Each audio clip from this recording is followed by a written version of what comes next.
Satellite footage captured everything at exactly 4:23 p.m. on October 15, 2003.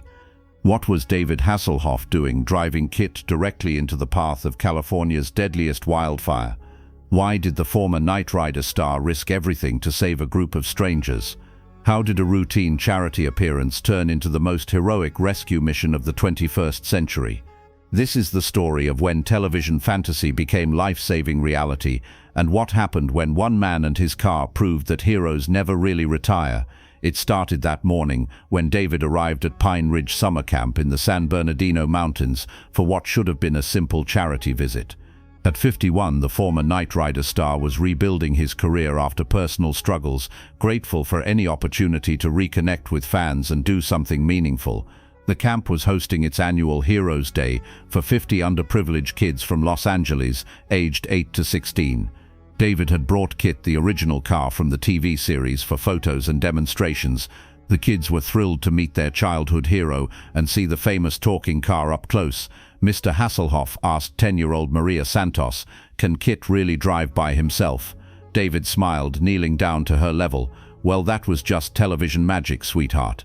But Kit is still pretty special." What David didn't know was that 30 miles east, the Saddleback fire had jumped containment lines and was racing toward Pine Ridge at unprecedented speed.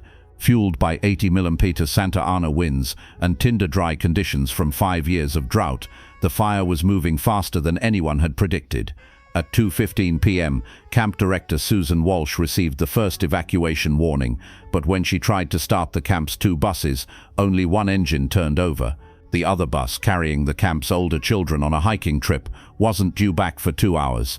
"We've got a problem," Susan told David privately. "One bus is dead, the other isn't here. We can evacuate 25 kids," but David looked at the remaining 25 children, laughing and playing around Kit, unaware of the approaching danger. Thick smoke was already visible on the eastern horizon. "How long do we have?" David asked. "Fire department says maybe 90 minutes before the flames reach us." David stared at Kit, his mind racing. The car had been modified for the TV show with special effects equipment, but the basic Trans Am was still functional. More importantly, Kit had been designed to seat 4 people, and these were small children. "Susan, start loading your bus with the youngest kids. I'll take the others in Kit." "David, that's impossible. You can't fit 25 kids in a 2-door car. Watch me." At 3:30 p.m., as the first bus pulled away with 25 children and 2 counselors, David began the most important loading procedure of his life. The kids thought it was all part of the Heroes Day fun, as he carefully packed them into every available space in Kit.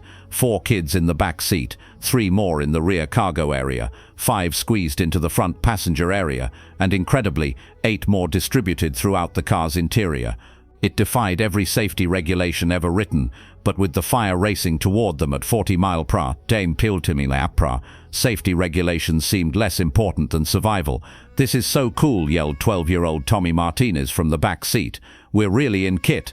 David adjusted his rearview mirror and saw 24 faces looking back at him, scared but trusting, believing that their television hero would keep them safe. The weight of that responsibility hit him like a physical blow. "Okay, everybody listen up," David announced in his most reassuring Knight Rider voice. "We're going on an adventure, but I need everyone to stay calm and hold on tight. Think of this as the most important episode of Knight Rider ever filmed." At 4:05 p.m., David started Kit's engine and pulled out of Pine Ridge Summer Camp. In his mirrors, he could see walls of orange flame cresting the mountain ridges behind them. The fire was moving faster than meteorologists had predicted, turning the afternoon sky an apocalyptic orange. The normal evacuation route down Highway 18 was already blocked by fire. David's only option was the old logging road that wound through 15 miles of forest to reach the main highway. Under normal conditions, it was a treacherous drive. With a wildfire closing in and 24 children packed into his car, it was borderline suicidal. Mr. Hasselhoff, 9-year-old Jenny Kim, spoke up from the passenger seat.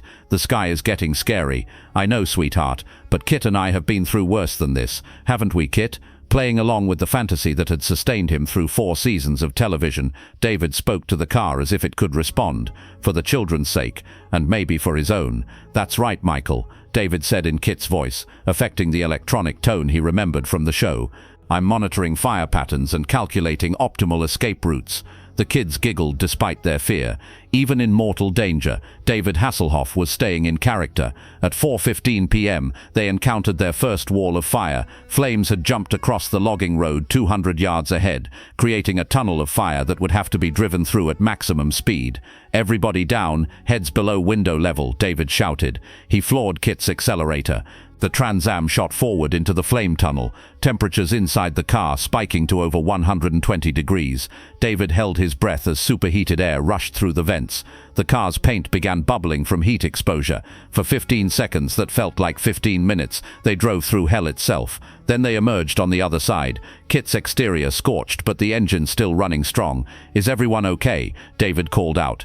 24 voices responded with various versions of yes, though several kids were crying from fear and heat. "That was just like the TV show," Tommy Martinez yelled. "Kit can drive through anything," but their problems were far from over. At 4:25 p.m., David rounded a bend to find a massive pine tree had fallen across the road, blocking their path completely. Behind them, the fire was gaining ground. Ahead, an impassable obstacle. "What do we do now, Michael?" asked Maria Santos in a small voice. David stared at the fallen tree, his mind racing through options. In the TV show, Kit would have used turbo boost to jump over obstacles. In reality, David Hasselhoff was trapped on a mountain road with 24 children and a wall of fire approaching. Then he remembered something from the show's production days. Kit had been equipped with a functioning winch system for certain stunts, hidden behind the front license plate. It hadn't been used in years, but if it still worked. David climbed out of the car, flames now visible a half-mile behind them. He activated Kit's winch system, playing out steel cable toward a sturdy oak tree 50 yards past the fallen pine. "What are you doing, Mr. Hasselhoff?" Jenny Kim called through the window. "Something I learned from Knight Rider," David called back, attaching the cable to the oak tree. "Sometimes you can't go around or over an obstacle. Sometimes you have to move it." He climbed back into Kit and engaged the winch motor. Slowly, impossibly, the fallen pine tree began sliding sideways off the road. It took 6 minutes. 6 minutes while the fire crept closer, but finally the road was clear.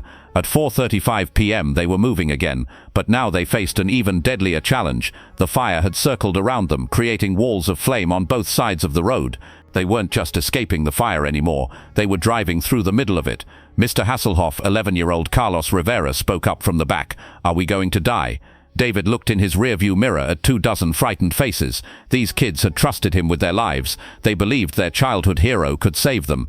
And David Hasselhoff realized that maybe after years of personal struggles and career setbacks, this was why he'd been put on Earth. "Carlos, let me tell you something," David said, his voice steady despite the flames surrounding them.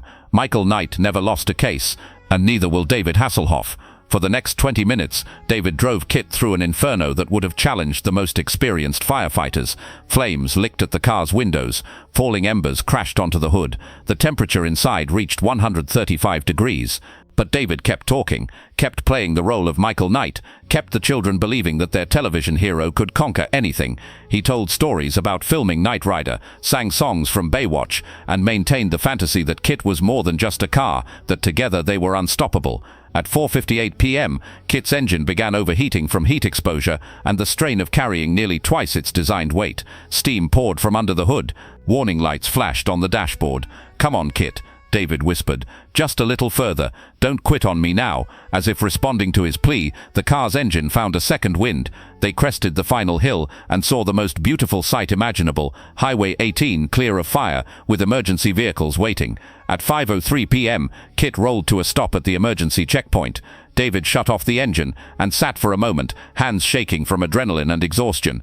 Then he heard the most wonderful sound in the world, 24 children cheering and applauding. "We made it," Tommy Martinez shouted. "Kit saved us all." As paramedics checked the children for smoke inhalation and heat exhaustion, Fire Chief Robert Martinez approached David.